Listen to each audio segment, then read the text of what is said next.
Hello everyone, this is Cookies. I've got turn 89 of same Kidzin, different salt.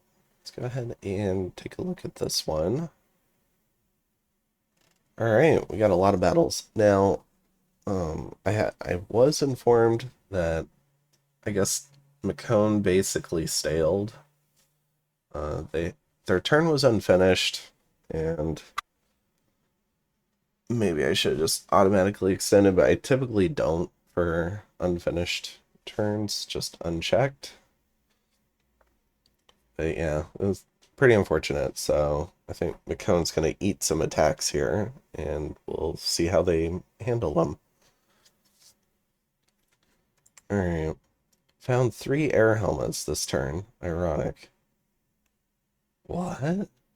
Like the boosters? That's crazy. Alright.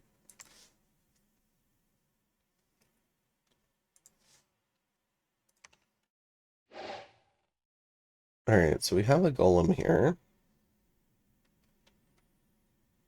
Let's see. Does he have blood slaves? Yeah, we might be back to our old stuff. Is he even gonna get the spell off? Alright.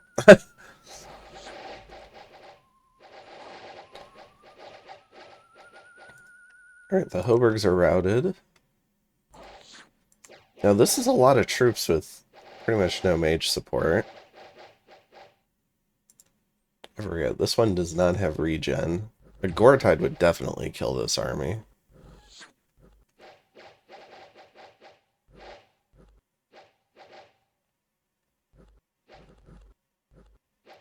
As it stands, this one's mostly relying on its Fear Aura, which is 15. Yeah, these guys are pretty scared, but they're also pretty brave.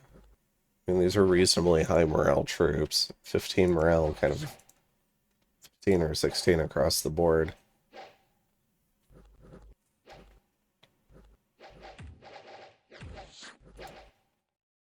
Does it have any other? It's got Unsurroundable 5.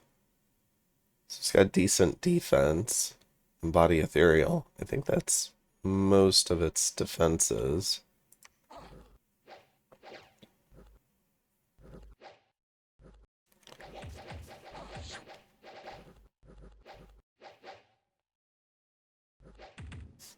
Alright, I think we can speed this up a bit.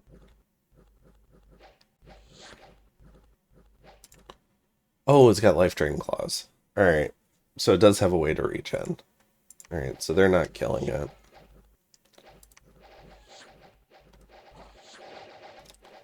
I thought there was something that made this thing scarier.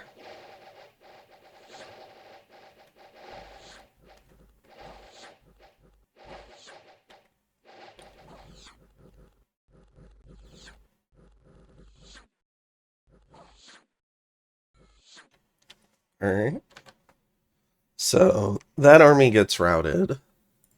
And, I mean, with fairly light casualties. And we'll see what the retreat routes are. Alright, with Bara, got a pile of griffins.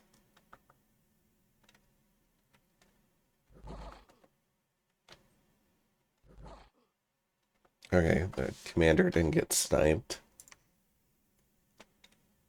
Oh, these just retreated. Alright. Then special monsters attack Marverni. Barbarians come back.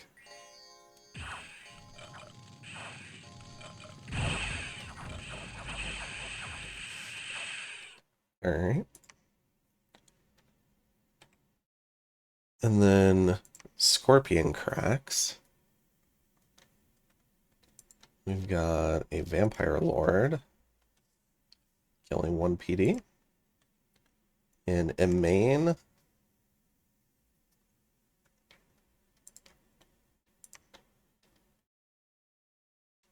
Let's see. Just killing 1 PD again. In Swinland.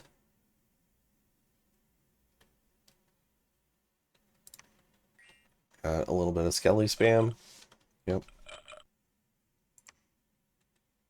in Windsong Forest. And Xibalba is winning a lot of these. We've got a little pack of Aussies.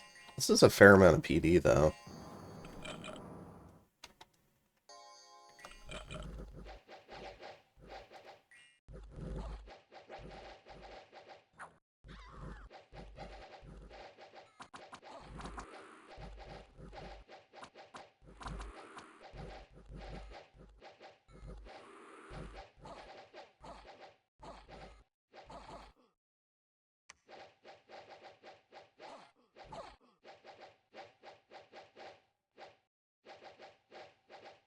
I mean, the PD holding out here is pretty incredible.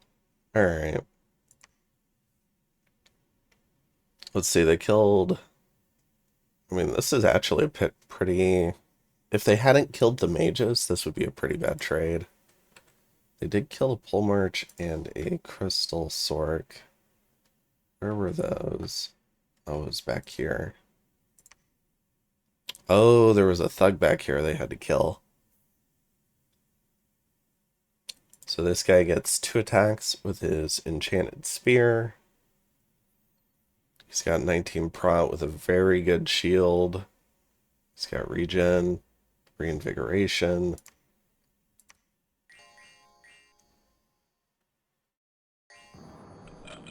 Ooh, Iron Skin and Mistform. Oh, you're running in. I don't think this guy was supposed to run in yet. He might have been able to do Fire Shield first, too. Especially with his Encumbrance.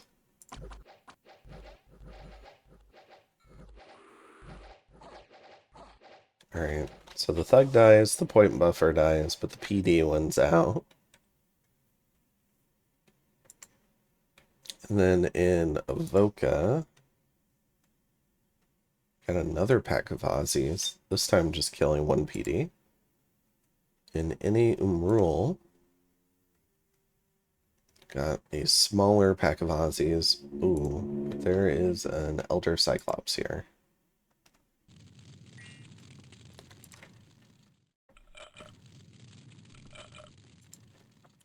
Yeah, I gotta say, Living Fires versus a little bit of Skelly spam. Living Fires probably wins out.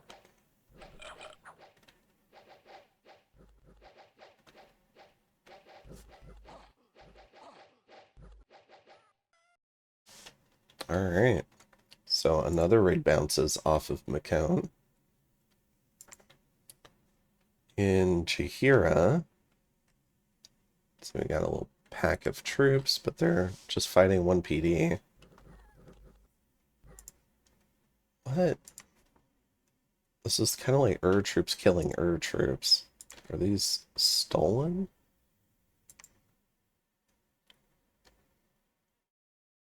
Yeah, Xibalba got 5 guards and a Gudu. It's funny. Alright. Then in World's Teeth, we've got another Golem. Just gonna call Horror. There's not much home. Alright. Then in Wold,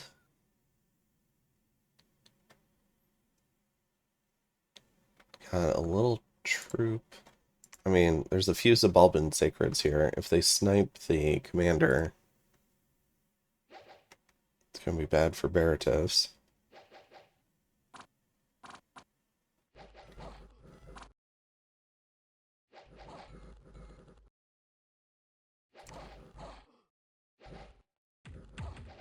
Nope.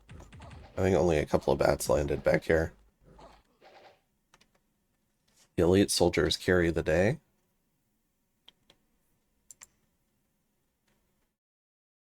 Yeah, and these were unblessed sun guides, so otherwise they might have had a shot. Alright, that's where we left off. And then range of light. Let's see, we got a Serpent Fiend and a White Mage. I'm assuming some Horde of Skeletons and then Reinvigoration, but it's just 1 PD.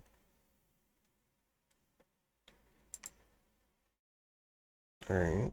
The Serpent Fiend does not die. In Spring Bay, Xibalba attacking Hinnom. There's a bunch of cave kobolds.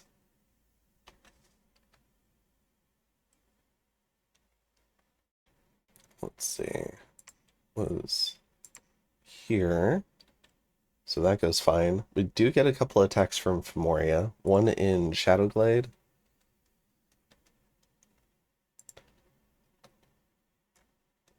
Let's see. Oh, but this runs into like a whole Xibalba army. Alright. I mean, at least it'll gem burn. It's a fair amount of Aussies.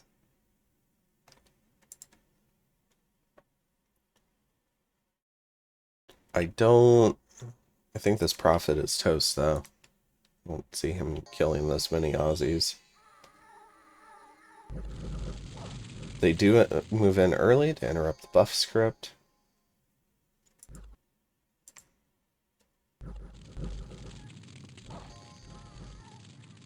Here comes the blessing. It may be Bloodlust. Yeah. Alright. There we go. So it does gem burn, but they lose a Prophet in the process. Alright. Then there's a fight in Toledo. Got a pack of Yetis. Alright. Killing one PD. That's from it looks like. And then in Flemistan. Oh, a bunch of the smaller Xibalban scorpions. They would still have the death poison, though. Against a bunch of Mazics. Oh, the Mazics flee. Probably no undead leadership. Let's see, what was that? Yeah, 51 Mazics with no leadership. Alright. Alright. Now we're into Trentspore. Yeah. Let's see. Just killing one PD.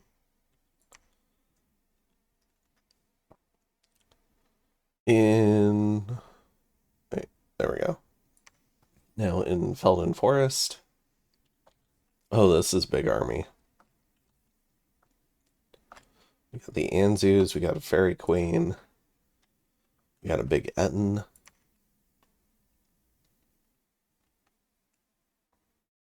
This is a fairly small amount of PD here. Just a few buffs, maybe? This could be... I wonder if this is the army-wide luck spell. Then combined with... maybe like Relief, Army of Giants, and Army Regen, and a big protection spell. And that's all they're doing.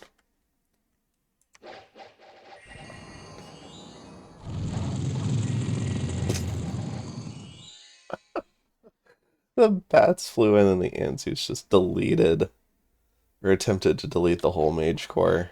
Oh no.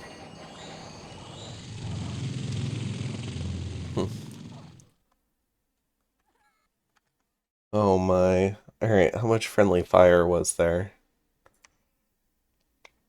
Okay, not as bad as I thought. I want to see that again, though.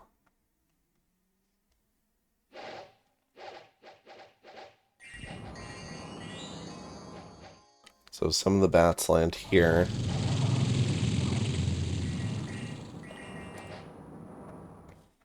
I mean, it's a good thing this Fairy Queen...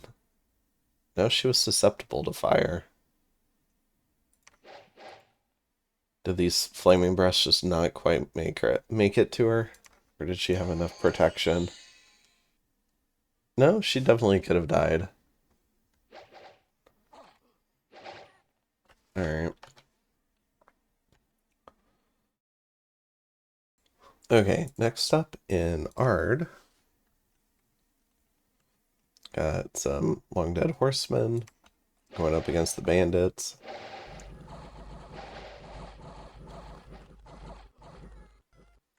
Alright. Then in Umbra, oh, barbarians attacking Marverni's underground group.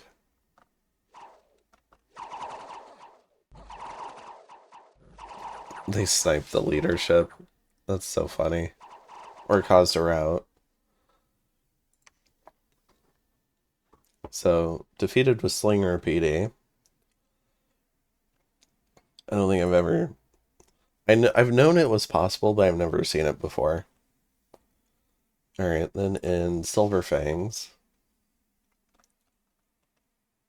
So we've got a bunch of Sinos. Combined with some Call of the Winds. Trying to get at the mages. Alright, so that's successful. I mean, that was a pretty decent alpha strike for just some throwaway hawks. Then in Honoria, looks like general warfare has started. Alright. Then there's Shambolic.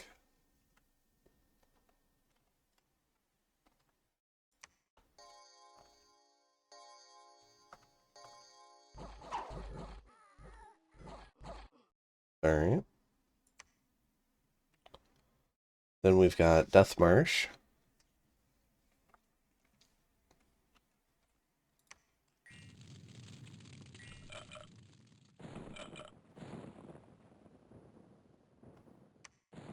This guy's doing some Pillar of Fire.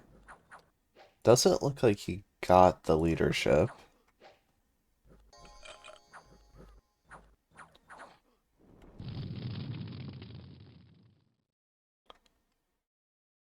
Does have a Moonblade, but didn't go through a buff script. Alright. So he dies. And then I think we've got some blood hunting assassinations. Alright, so there's... This mage dies. Alright, not too bad. Oh, another one dies. Alright. Baritone Priest survives. And... oh, this captain ends up getting hit by cavemen. Alright. So that's down here. Here the barbarians actually migrated, so he actually gets his fort unlocked. Which I think is hilarious. He didn't actually have to send his cavemen to do it. Alright.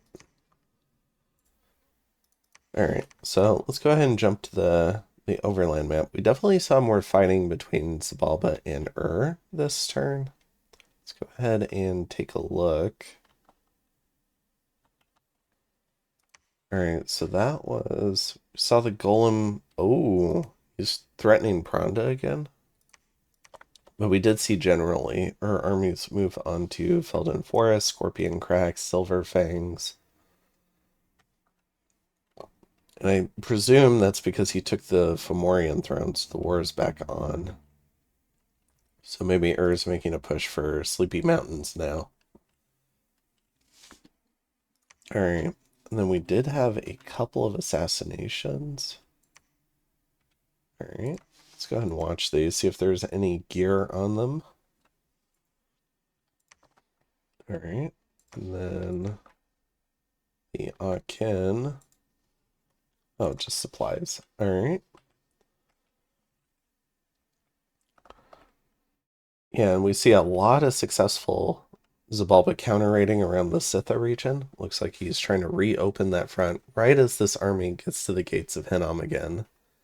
They might have to start pulling back. We'll see.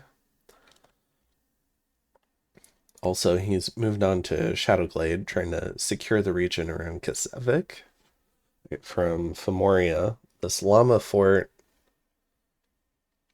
I don't think he's threatening this. I don't think he's threatening this because there's these Berytos armies nearby. So I think he's using this Fomorian fort as a wall against Berytos, including Toledo here. Although this is a lot of gems. Alright. And then I think he's just accepted that Mekone's got this one for the moment. Does not have enough stuff to fight this army. He's at least identified this Tenvir army. Now, if this army took Hinnom, it could conceivably come over here for Dragon Scale.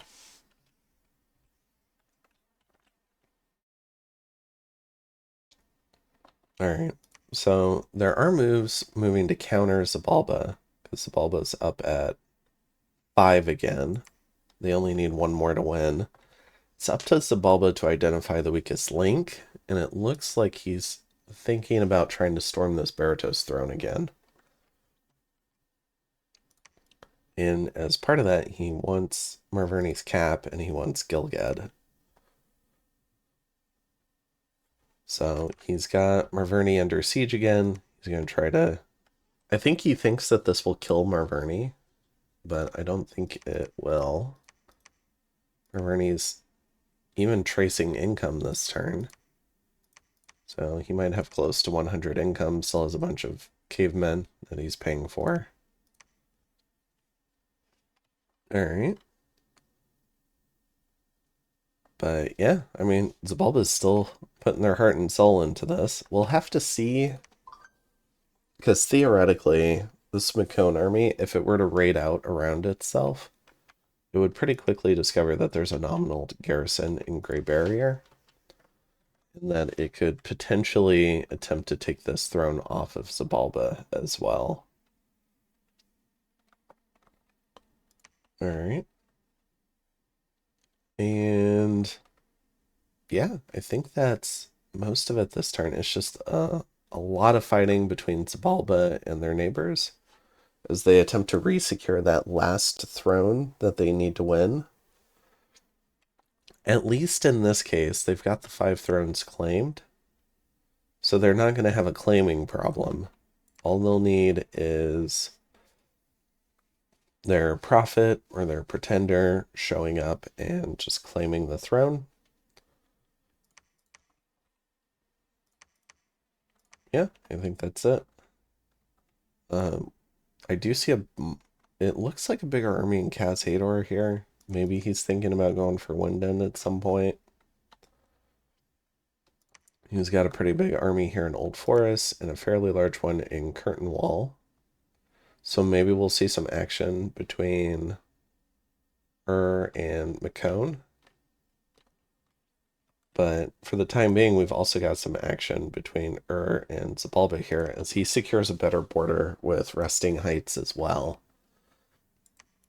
So what would need to win the game? He would need 4 thrones. So taking Felden Forest gives him a border with Resting Heights. He's got the border with Winden. And so that could potentially give him 2.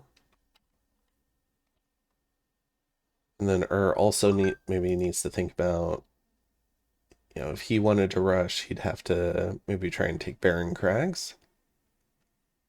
Or he could keep pushing into Xibalba.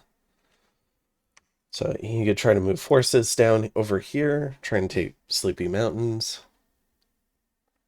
And then he throws this Mekone. Mekone has 3. Where are these Mekone thrones? I'm starting to see the vision for him attacking Mekone. So 1, 2. Am I just blind? I only see the 2. Throne of Chains, Artificer, Crystal. Chains, Artificer. Oh, the Crystal Throne's inside of Xibalba.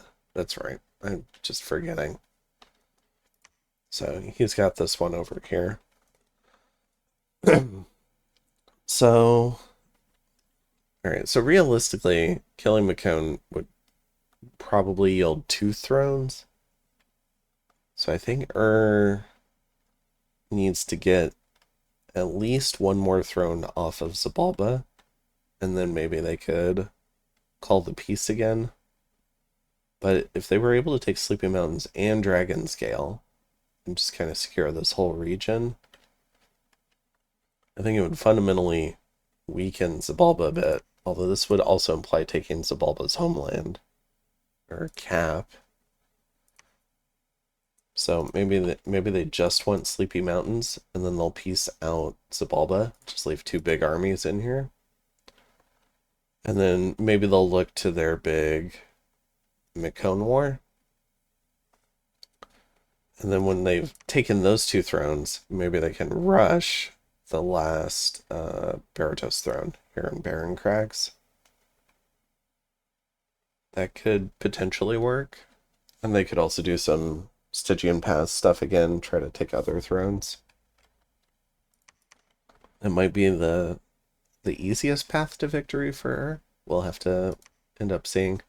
I'm not sure if he sees a path to victory yet. I think he might be mostly focused on just trying to prevent other people from winning until he wins. And as part of that, he needs to take another throne off of Xibalba to compensate for Xibalba taking Kasevik Highlands. So I do wonder if we'll see him make, once he takes Felden, if he'll continue moving east, trying to take over Sleepy Mountains here. So, alright, and I don't want to belabor this turn too much more, so we'll go ahead and take a look at graphs. We've got Xibalba, Mekone, Berytos for forts. Xibalba, are way out in front. I guess some provinces Xibalba is pretty far out in front. For income, it's Gem income, it's Xibalba and Blood income, it's Xibalba is definitely above Berytos.